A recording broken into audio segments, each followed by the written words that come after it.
The topic I found myself dwelling on this week was, of course, the topic of love and Valentine's Day.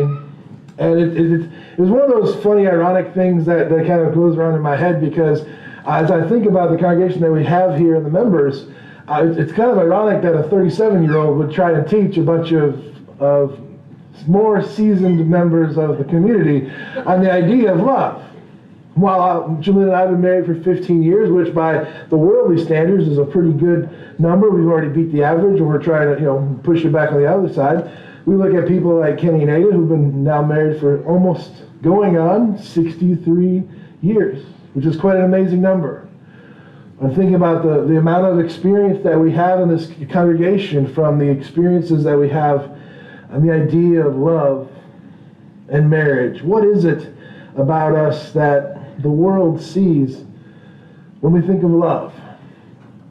There was a very big wedding, and the reception was going on, and after the reception was over came the honeymoon, and as the couple went to their hotel room to start packing their bags for their long honeymoon, the bride was taken by the hand of the groom and led to the couch where she sat down, and the groom said to the bride, "Now honey, now that we're married, I'd like to tell you a couple of things that I just find that I need you to work on now that we're married, and I want you to get a little better at."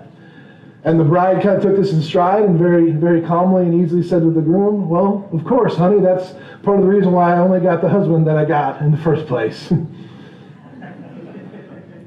The idea of truth and the idea of love is one of those weird things, and it's weird because of a lot of different reasons that we never think about. The idea of society and what society thinks of the word love, and the idea of love, the idea of relationships and commitment, the idea of knowing this idea. We used to, in college, before I had a girlfriend / fiance / wife, we used to call this day Singles Awareness Day, because for everyone that has a relationship and has a sweetie, that's very appropriate, and everybody else is just solely aware that they're single. But the idea of Valentine's Day is kind of an interesting one, that I don't know how many people actually know the story of why it's called Valentine's Day, and I didn't know this story until I looked it up this week. Around 250 AD, there was a priest that lived in Rome named Valentine. He lived during the reign of Emperor Claudius, and Claudius was committed to making the Romans a very great military might again in the Roman history. But he realized that men would fight and valiantly serve the military if they volunteered instead of if they were drafted. Because if someone was forced to do so, therefore they're going against their will. And a lot of young men in the Roman Empire refused to serve. Rather, they would stay home with their children and their wives. And so Claudius thought the idea was to be that he would outlaw marriage in the Roman Empire. So therefore, if you were not married, therefore you would be more willing to serve in the military, and his might would grow. His nickname quickly became Claudius the Cruel. The priest Valentine thought this was a ridiculous notion. One of his favorite things as a priest was performing wedding ceremonies, and the idea of marriage was very important to him, so he secretly continued the tradition of wedding people, even though he would do it very quietly and whisper the vows, waiting and hearing if soldiers would be coming to the door to catch him in the outlawed act. One night, Valentine did hear these footsteps as he was wedding a couple. The couple that was married quickly escaped out of the back, but yet the priest was caught, was thrown in jail, and sentenced to death. Valentine tried to stay very cheerful, because many of the people that he had married in secret came and encouraged him, and the story of his capture grew, and his idea of love and marriage. One day, when the daughters of the prison guards came and paid Valentine a visit, and they quickly got to become friends, and even though he had a short time left, they encouraged one another and grew very fond of each other in the last few days. On the last day of his life, Valentine wrote a note to her, thanking her, and left it in his cell, thanking her for her friendship and her loyalty to him, and he signed it, "Love, your Valentine." And that is the tradition of which he was executed on February 14th, 269 AD, where men and women would exchange notes of what their relationships meant to each other, and the idea of becoming more than just friends. The world has done a lot of this with this. A lot has been done in the essence of love, in the essence of the idea. Men have been known to do crazy things. Women have been known to do crazy things. Love drives people mad, they say. But do we really understand what it is?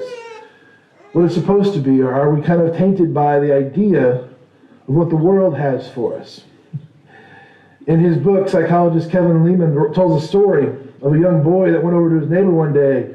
And he looked at his neighbor and said, "Is your sister still dating that young man? They always seem to be such in love and a wonderful couple." The neighbor replied, "Not anymore. They hardly even talk or speak to each other these days."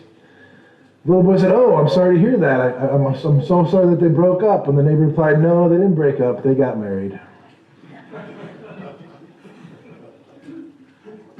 Everything that I knew about love and understanding, I learned from the Hallmark Channel like the rest of us did. And to that end, they've kind of industrialized this day. They taught us what love is by giving gifts. And while giving gifts is one of the 5 love languages, sadly it is my least favorite, or my least on my list of 5 love languages. And my wife knows that because it's one of her highest. And so I try to balance that out as best I can. But Valentine's Day has become very profitable for the businesses around America. According to businesses, 190 million cards will be exchanged this day, or on and about this day. That's about $1 billion worth of cards. About 58 million pounds of chocolate will be given out. Again, that's $1.7 billion in candies and chocolate. Over $2 billion will be spent on flowers. That's 250 million flowers and red roses given out just today, according to the SAF, which is the Society for American Florists, which I didn't even know they had a Society for American Florists, but apparently they do. The most popular gift on Valentine's Day is jewelry. Over $4.3 billion was spent, 20% more than most other holidays, just on jewelry. Over the course of before the pandemic, last year in 2020, the good part of 2020, February of 2020, over $18.3 billion was spent on and around, particularly according to this day.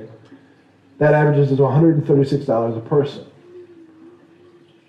And of course, sending gifts and telling someone that you love them by this way of giving is an important way to show.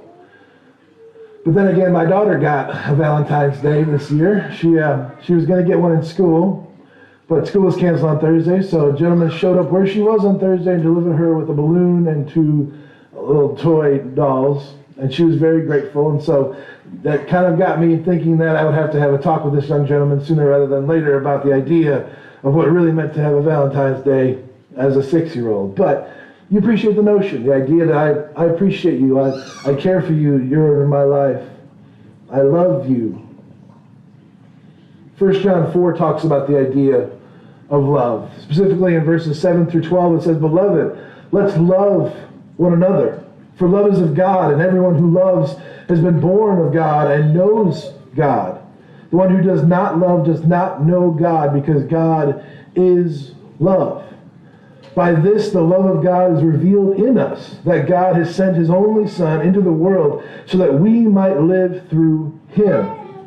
In this we love, not that we loved God, but that he loved us and sent us his Son to be the propitiation for our sins. Beloved, if God so loved us, we also ought to love one another. No one has ever seen God. If we love one another, God remains in us, and his love is perfected in us." We know that love comes from God, according to the Bible. But how does it come through us? And how does it manifest itself through us? Somebody coined the phrase tough love, or showing love through different ways and forms and fashions. There's a phrase, this when a parent says, "This will hurt me more than you," that's supposed to be love, and yet we know that parents sometimes will go too far in showing that way. How do we know? Well, the Bible talks also about the fruits that were given by the Spirit, and the first one, of course, is love. Joy, peace, patience, kindness, goodness, faithfulness, gentleness, and self-control.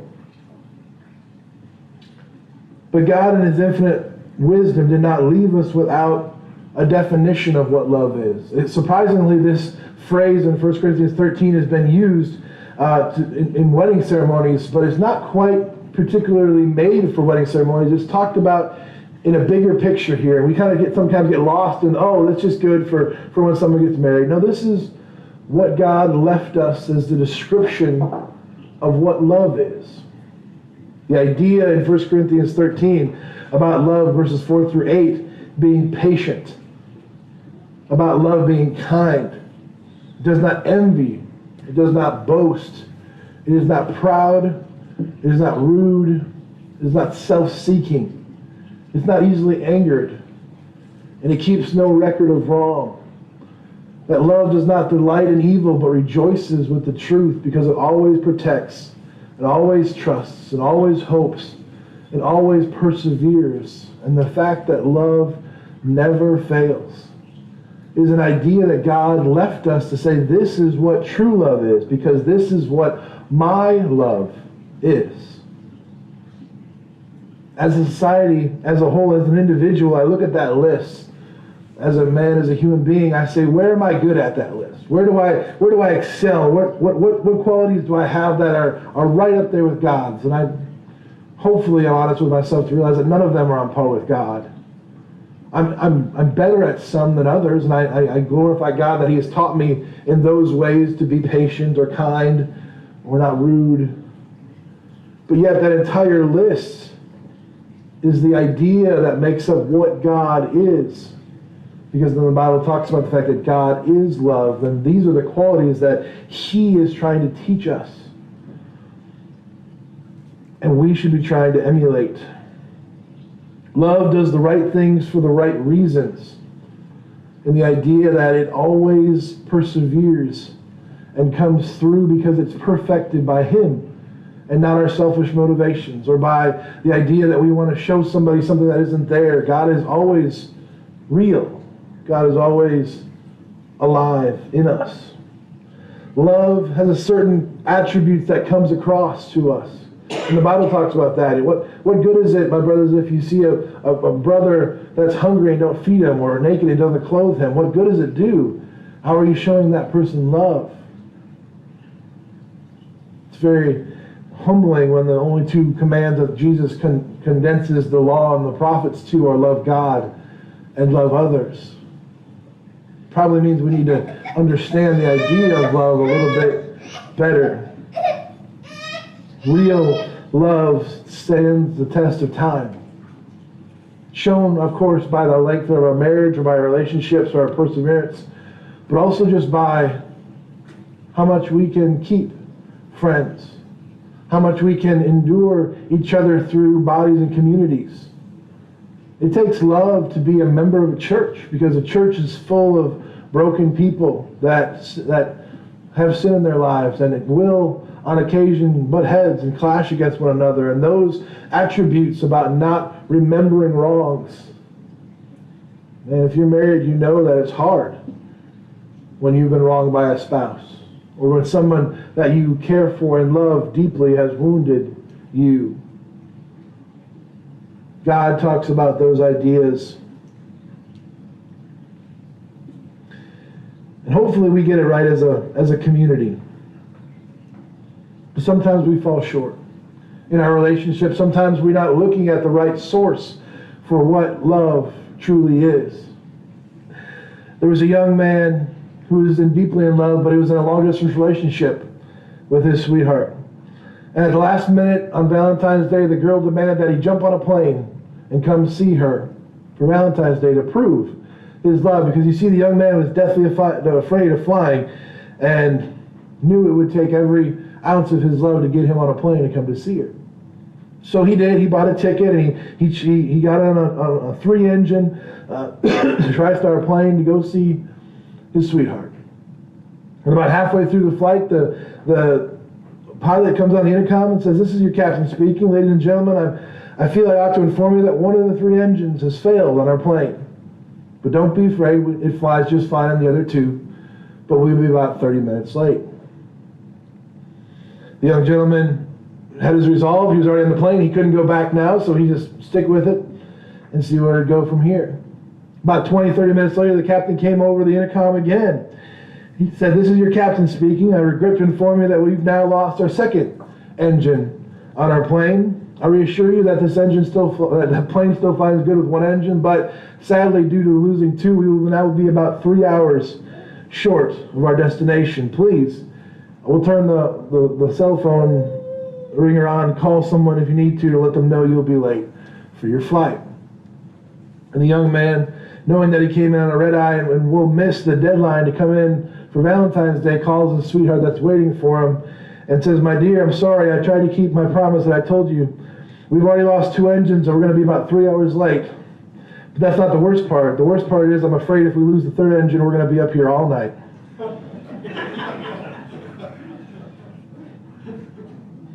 I love stories that can just end with a little bit of humor, because just those ideas of bringing people together with laughter is something that I really envy really funny, natural people with.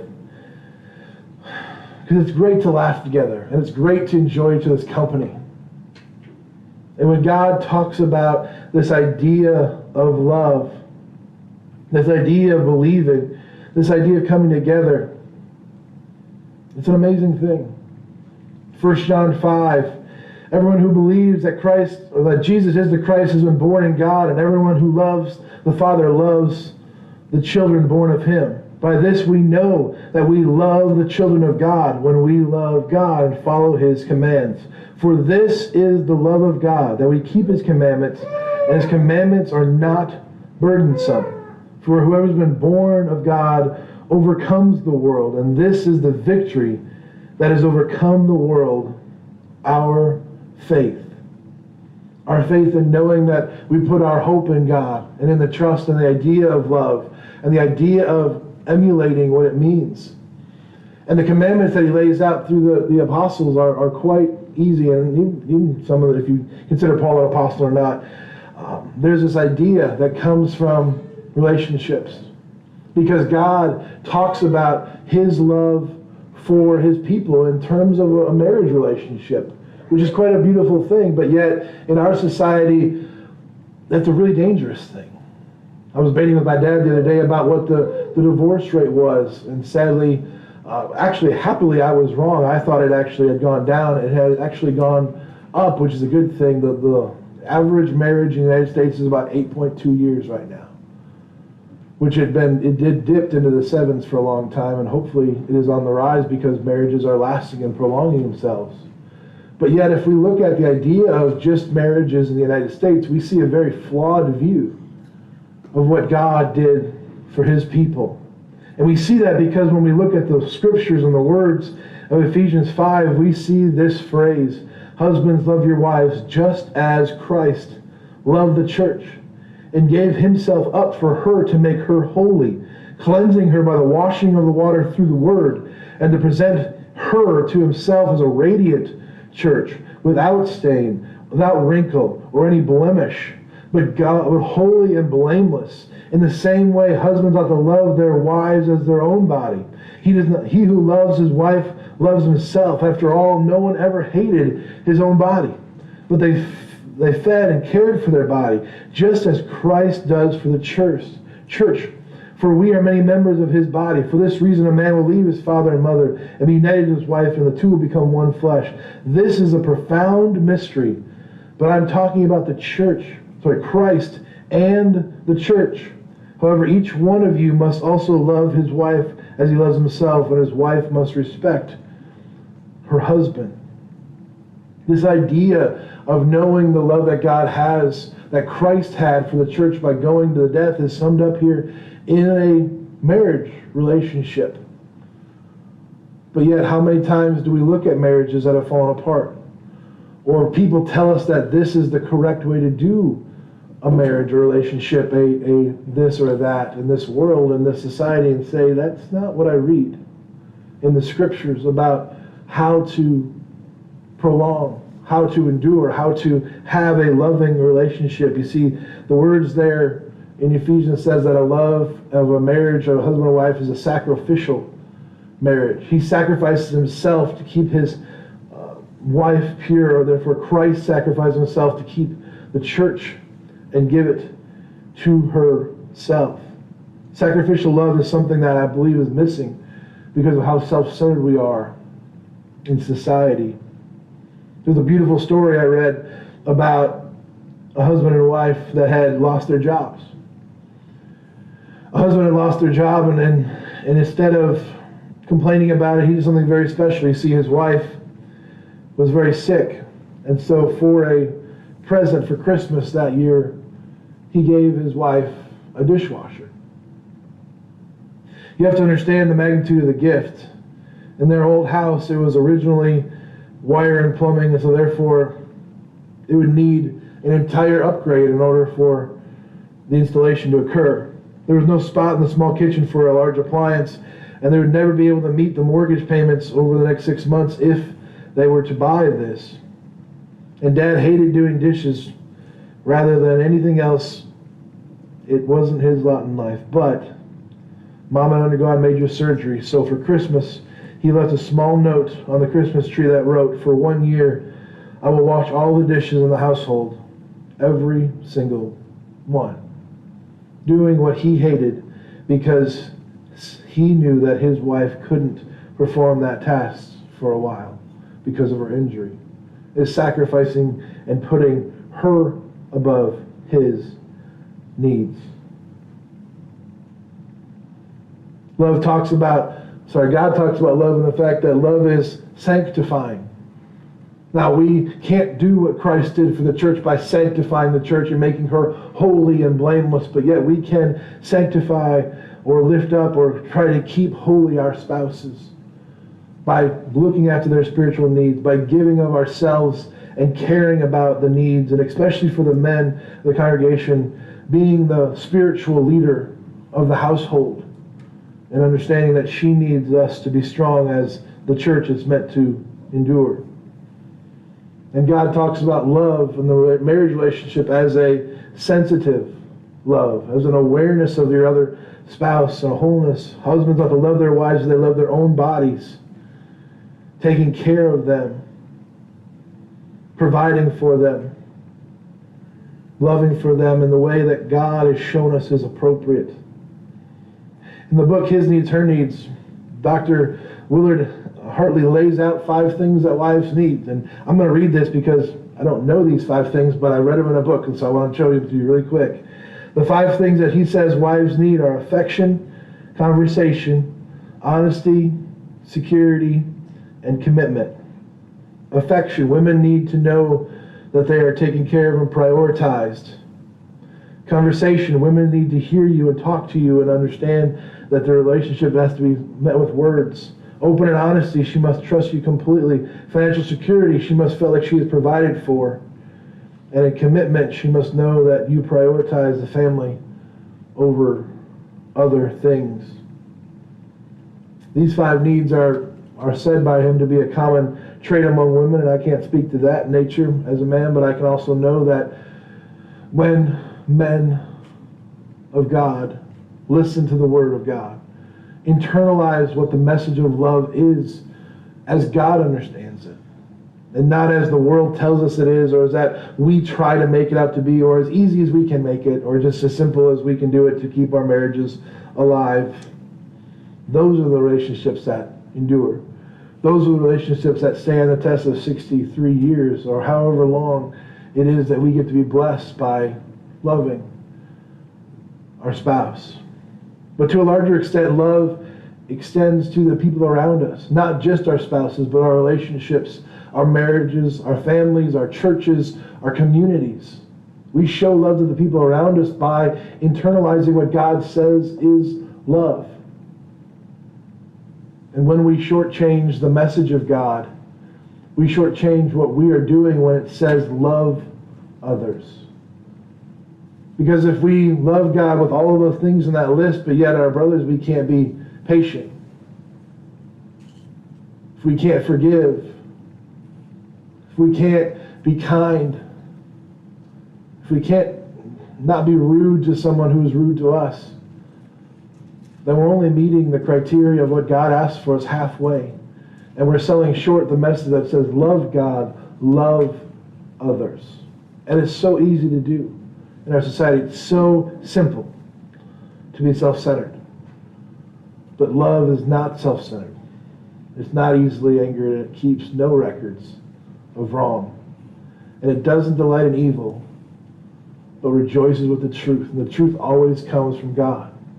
And to that end, this morning, I ask you to remember what love is through the words and the idea and the understanding of God, and not through society as a whole. I'm not telling you to completely abandon this holiday season. It's a season of joy that reminds us of what the great love of God is for us.